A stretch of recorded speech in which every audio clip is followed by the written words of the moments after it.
Şu ayın başında Aşgabatyň orta mekdepleriniň birinde rus dilinde sapak berilýän bölümüň yapylmagynyň ýygyny, käbir beýleki mekdeplerde de rus dilinde sapak geçilýän klasslaryň yapylmak ähtimallygy barada inatalaryň arasynda aladalaryň ýüze çykandygy habar berildi. Adatlyk radiosyna munyň bilen bagly täze tasdiklanan goşmaça maglumatlar gelip gowuşdy. Adatlygyň Aşgabatda habarçysynyň döwlet idaralarynyň birindäki ynamdar çeşmä salgylanyp 3-nji sentýabrda beren maglumatyna görä, ýurtda rus dilinde sapak geçilýän ähli klasslary 2030-njy ýyla çenli dol yapmak barada hökümet derejesinde çynlakay maslahat edilýär. Muňa laýyklykda çağalaryna rus dilinde bilim bermek isleýän enatalar üçin rus dilinde sapak berilýän tölegli mektepleri açmak göz öňünde tutulýar. Häzir aeroportyň goloýunda ýerleşýän täze 21-nji mektep tölegli bolup onuň aýlyk tölegi 450 manada barabar diýip habarçy aýtdy. Ýatlasak Türkmen News neşri 30-njy awgustda paýtagtyň ýöriteleşdirilen 64-nji mektebinde rus dilinde sapak berilýän bölümüň yapylmagy bilen enatalaryň we okuwçylaryň mektep howlusynda öz raýyna protest çäresini geçirendiklerini habar berdi. Neşriň maglumatyna görä mektep administrasiýasy bilim ministrliginiň klasslary bölmek we okuw çalşygyny köpeltmek baradaky talabyny nazara tutmak bilen rus dili klasslary yapdy.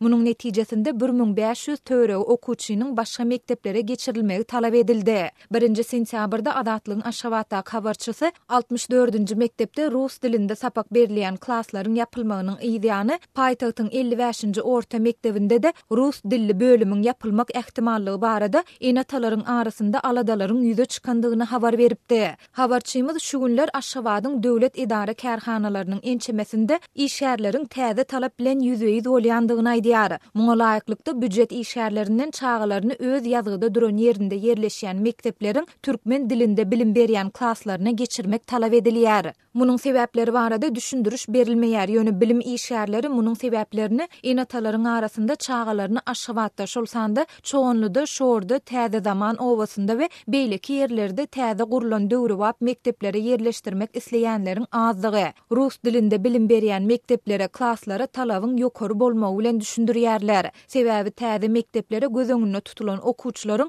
diňi 50% yerleşýär diýip habarçy aýtdy. Onuň sözüne görä köp enata goşadyrnak içinde bilimdäki korrupsiýa sebäpli türkmen mekteplerinde muallimleriň taýýarlyk derejesiniň juda pessigini aýdyp çağalaryny rus dilinde bilim berýän klasslara yerleşdirmäge synanýar. Enatalar rus dilindäki bölümlerde has gowy hilli bilim berilýändigini aýdýarlar. Şeýle dolar rus dilinde bilim alan çağalarynyň garaşsyz döwletleriň arkalaşygyna degişli ýurtlarda has aňsat bilim alyp işläp biljekdigine ynanýarlar diýip enatalaryň onlarçasy bilen söhbetdeş bolan habarçy bellidi. Şol bir wagtda ol häzirki wagtda rus dilinde sapak geçýän klasslarda da tejribeli işgärler meselesiniň keserip durandygyny aýdýar. Bu okuw ýylynda rus dilinde sapak berilýän bölümlerde köp sanly täze muallim iş alyndy.